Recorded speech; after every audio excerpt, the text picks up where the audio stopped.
Hello student, कैसे हैं आप? कॉमर्स टिप्स आपका स्वागत है। कैसी चल रही है प्रिपरेशन आपकी? पिछले वीडियो में हम लोग मनी मार्केट के बारे में डिस्कस किए थे कि मनी मार्केट होता है क्या और मनी मार्केट का इंस्ट्रूमेंट कितना होता है, जिसमें 5 इंस्ट्रूमेंट हम लोग लिखे हुए थे मनी मार्केट का इंस्ट्रूमेंट के बारे में।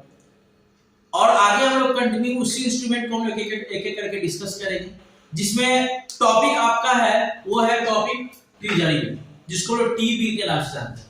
ये टी बिल होता क्या है? ठीक है, टी बिल क्या है, इस टी बिल का क्या मतलब है? तो इस टी बिल का मतलब ये होता है, क्या लिखा हुआ है देखो, it refers to that instrument of money market which are issued by RBI on behalf of the government of India to meet the short-term financial requirement of central government। मतलब टी बिल वो bill है जहां पे government को जब पैसा की आवश्यकता होता है तो वो आरबीआई के बिहाफ में आरबीआई को बोलता है कि आप पैसा इशू कर दो। ठीक है, मार्केट में इशू कर दो। मार्केट में इशू करने के लिए तो गवर्नमेंट बोलता है, किसको? आरबीआई को बोलता है कि ट्रेजरी बिल इशू करने के लिए। इससे क्या होगा? Short term financial requirement of central government, मतलब सेंट्रल गवर्नमेंट का जितना भी शॉर्ट टर्म रिक्वायरमेंट होता है उन रिक्वायरमेंट को पूरा करने के लिए सेंट्रल बैंक आरबीआई को बोलता है कि टी बिल इशू कर दिया जाए, और वो टी बिल इशू कर देता है आरबीआई। और उसको परचेज करने वाले बहुत सारे लोग होते हैं, कोई इंडिविजुअल पर्सन होते हैं, कोई बैंक होता है, वो सभी लोग होते हैं। देखो यहाँ पे लिखे भी है, these bill generally purchased by commercial bank, non-banking financial institution, LIC, GIC, General Insurance Corporation, UTI, Unit Trust of India। ये सब क्या है? ये लोग परचेजर है जो कि ये लोग इन्वेस्ट करते हैं टी बिल में। तो टी बिल का मतलब हो गया कि टी बिल वो बिल होता है जब सेंट्रल गवर्नमेंट को शॉर्ट पीरियड के लिए पैसा का रिक्वायरमेंट होता है, वो अपने बिहाफ में आरबीआई को बोलता है और आरबीआई इशू करता है टी बिल को। और टी बिल को परचेज करने वाले लोग जो होते हैं वो होते हैं वो होते हैं आपका कोई इंडिविजुअल पर्सन हो सकते हैं, कोई बैंक हो सकता है, कोई फाइनेंशियल इंस्टीट्यूशन हो सकता है, ये सब हो सकते हैं टी बिल को परचेज करने वाले।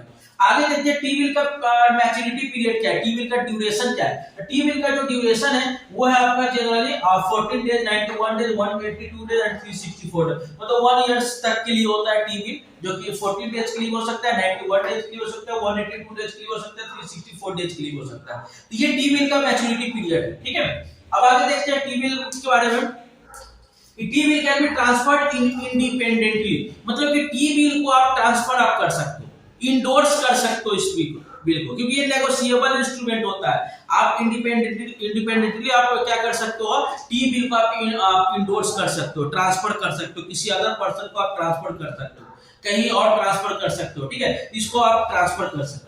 And no interest is paid on T bill, T bill पे कोई इंटरेस्ट नहीं मिलता है। आप अगर सोचोगे कि अगर हम कहीं पैसा लगाए तो उस पे इंटरेस्ट मिलेगा, ऐसा इसमें नहीं है, टी बिल पे इंटरेस्ट नहीं है। तो आप बोलोगे सर तब इस पे पैसा लगाने से क्या फायदा? ठीक है, देखो फायदा ये है हमको कि टी बिल जो होता है वो डिस्काउंट पे इशू होता है और पेमेंट होता है पार्ट पे। मतलब कि जिस टी बिल का मान लो चलो कि टी बिल का जो रेट है 100 रुपया, ठीक है, फेस वैल्यू 100 रुपया है। अब इसको आरबीआई क्या कर रहा है? इसको 90 में इशू कर दिया। 100 रुपए वाला जो टी बिल है उसको 90 में इशू कर दिया, मतलब कि जो चीज 100 रुपया का है वो आप 90 दे रहे हो। ठीक है, तो 90 रुपए में दे दिया। जब पेमेंट करने की बारी आएगा, जब आरबीआई जब पे करेगा तो उसको 100 रुपया देगा। यहाँ से तो फायदा हो रहा है ना, वही आपका इंक्रीमेंट हो गया। समझ ना, उसको हम लोग डिस्काउंटिंग के तौर पे बोलते हैं। ये टी बिल जो होता है डिस्काउंट पे इशू होता है और पार्ट पे पेमेंट होता है, मतलब डिस्काउंट पे इशू है, पार्ट पे पेमेंट हो रहा है ना। तो टी बिल पे कोई इंटरेस्ट नहीं मिलता है। And as per regulation put forward by the RBI a minimum amount of ₹25,000। RBI पे अगर आप इन्वेस्ट करने की बात करते हो तो आपको कम से कम 25,000 होना चाहिए और 25,000 लगा सकते हो। और ये पैसा आपका कि 25,000 तो मल्टीपल में चलता है, 25, 50, 75, 1 लाख, 1 लाख 25, 1 लाख 1.5 लाख, इस टाइप से पैसा चलेगा। ठीक है, ये आरबीआई ये टी बिल के बारे में बताया गया कि टी बिल है क्या। टी बिल आप समझ में आ चुका होगा कि टी बिल क्या होता है। टी बिल वो बिल होता है जब सेंट्रल गवर्नमेंट को पैसा का रिक्वायरमेंट होता है तो उस समय टी बिल इशू कर दिया जाता है आरबीआई के द्वारा, और आरबीआई इसको इशू करके सभी से पैसा, जितने भी बायर होते हैं वो पैसा लेते हैं। आया समझ आता है? तो आप इसको नोट डाउन कर सकते हो, नोट डाउन कर लीजिएगा। और टी बिल हम लोग क्लियर कर चुके हैं कि एक मनी मार्केट का एक फर्स्ट इंस्ट्रूमेंट हम लोग डिस्कस कर चुके हैं टी बिल। अब उसके बाद हम लोग नेक्स्ट इंस्ट्रूमेंट डिस्कस करेंगे कॉमर्शियल पेपर, वो नेक्स्ट वीडियो में डिस्कस करेंगे। तो आप लोग इसको स्क्रीनशॉट भी ले लीजिए। चलते हैं, ठीक है, बाय, थैंक यू।